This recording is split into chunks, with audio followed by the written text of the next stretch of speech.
آیت نمبر 84 میں اللہ تعالیٰ اپنا احسان بیان فرما رہا ہے کہ ابراہیم خلیل اللہ کو اس نے بڑھاپے کے وقت بیٹا عطا فرمایا۔ ہم سورہ انعام کا مطالعہ کر رہے ہیں۔ فرمایا ہمارے رب نے کہ ہم نے ابراہیم علیہ السلام کو اسحاق علیہ السلام جیسا بیٹا عطا فرمایا اور یعقوب علیہ السلام جیسا پوتا۔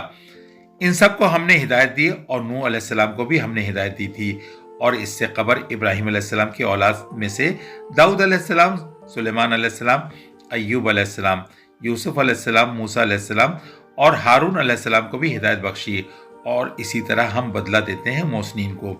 رب فرما رہا ہے یہ لوگ ایمان کے بلند درجے پر فائز تھے۔